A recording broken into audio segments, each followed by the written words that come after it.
সুৰক্ষিত হ'ব মাজুলী বৰপেটা বটদ্ৰৱা সত্ৰৰ সমীপৰ ভূমি কিনা বেচাক লৈ নতুন নিৰ্দেশনা তিনিটা প্ৰজন্ম ধৰি বসতি কৰা লোকেহে কিনিব পাৰিব মাটি স্থানীয় লোকেও চৰ্ত সাপেক্ষেহে কৰিব পাৰিব কিনা বেচা আৰোপ কৰা হ'ল নতুন নীতি এয়া মাজুলী অসমৰ সত্ৰীয়া সংস্কৃতিৰ বৰঘৰ সত্ৰপীঠ মাজুলী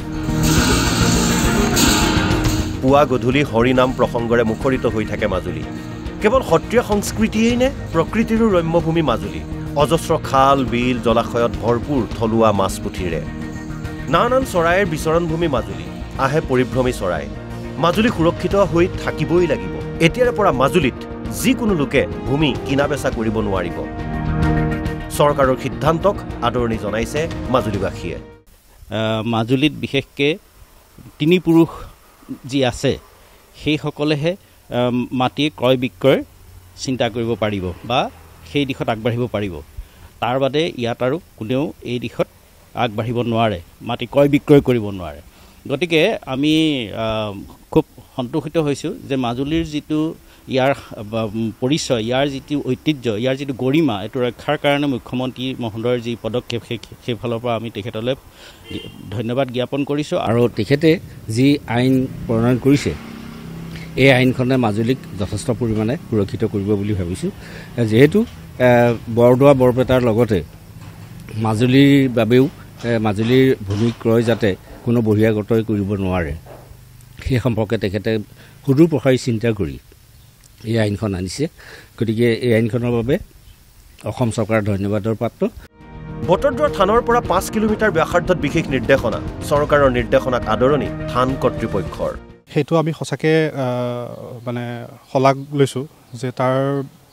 ফলত এই যি সত্ৰ ব্যাসাৰ্ধৰ যি এইটো 5 কিলোমিটাৰ ব্যাসাৰ্ধৰ যি ভূমি সেই ভূমি সংৰক্ষণ কৰিলেও অন্ততঃ কিছু মানে অপ্ৰীতিকৰ ঘটনা বা তেনেধৰণৰ যিকোনো বা আগ্ৰাসন হওক বেদখল হওক এইসমূহৰ পৰা মুক্তৰ পথত সত্ৰ ভূমি সংৰক্ষণ তথা সত্ৰ সংৰক্ষণৰ কাৰণে এইটো এটা বৰ ভাল পদক্ষেপ বুলি আমি ভাবিছোঁ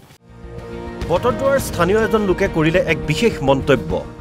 সত্ৰক সুৰক্ষা দিবৰ কাৰণে যিটো ব্যৱস্থা কৰিছে সেইটো অত্যন্ত শলাগ ল'বলগীয়া মোৰ বোধেৰে কোনো কাৰণত তিনিটা প্ৰজন্ম নহয় কোনো কেতিয়াও অহিন্দু লোকে সত্ৰৰ ভিতৰত যাতে ভূমি ক্ৰয় কৰিব নোৱাৰে তাৰ ব্যৱস্থা যদি নকৰে পূৰ্বৰ আজি বটদ্ৰৱা যিখন পুৰণা সত্ৰ আজি 25 বছৰ আগত 45,000 ভোটাৰ আছিল আজি হয় 1,40,000 আমাৰ অসমীয়া মানুহৰ ভোটাৰ হ'ল 80,000 গতিকে এই ব্যৱস্থাটো এনেধৰণে বৃদ্ধি পাইছে যদি সত্ৰক ৰাখিব লাগে সত্ৰৰ ভূমিখিনিয়ে নহয় ইয়াত কোনো অহিন্দু বা কোনো পমুৱা মুছলমানে যাতে মাটি কিনিব নোৱাৰে তাৰ ব্যৱস্থা কৰিব লাগে নহ'লে সত্ৰ আৰু অন্ততঃ 100 বছৰৰ ভিতৰত সত্ৰ বোলা বস্তুটো নাথাকে তিনিটা প্ৰজন্মটো সাধাৰণ কথা মোৰ 60 বছৰ মোৰ লগৰ ল'ৰা যিবিলাক মুছলমান ল'ৰা আছিল ক্লাছ 8ত বিয়া পাতিছিল এতিয়া তিনিটা প্ৰজন্ম সিহঁতৰ হৈ গৈছে অলৰেডি ইফালে বটদ্ৰৱাৰ মুছলমান সমাজৰ চৰকাৰৰ সিদ্ধান্তৰ বিৰোধিতা পুনৰ বিবেচনা কৰিবলৈ আহ্বান চৰকাৰক বিৰাট এটা অসুবিধা হ'ব খালি শিক্ষাই নহয় প্ৰতিটো ক্ষেত্ৰতে অসুবিধা হ'ব বিয়া বাৰু এনতে নাবেজাবাত মাটি বিৰাট দৰকাৰী বস্তু নিৰ্দিষ্ট 2-এটা মানুহৰ চাকৰি আছে বাকী মানুহখিনিৰ চাকৰিটো নাই গতিকে মাটিৰ ওপৰত তেওঁলোকে নিৰ্ভৰ কৰে গতিকে বিৰাট এটা অসুবিধা হ'ব আমাৰ এই নিয়মটো থাকিলে পদক্ষেপটো কি ক'ব আপুনি আদৰণি জনাব নে কি ৰিয়েকশ্যন কি দিব না আদৰণি জনাইছোঁ আগৰ বেল্টক কিন্তু এতিয়া 5 কিলোমিটাৰ যিটো হৈছে এইটো নিয়মটো বৰ কষ্ট পাইছোঁ মনটোত গতিকে চৰকাৰকো এটা অনুৰোধ কৰিম যাতে চৰকাৰে এই নিয়মটো সলনি কৰি আগৰ নিয়মটোকে বাহাল ৰাখে বৰ্তমানে যিটো 5 কিলোমিটাৰ ভিতৰত দিছে আমাৰ মুছলমানৰ যিখিনি হেৰি আছে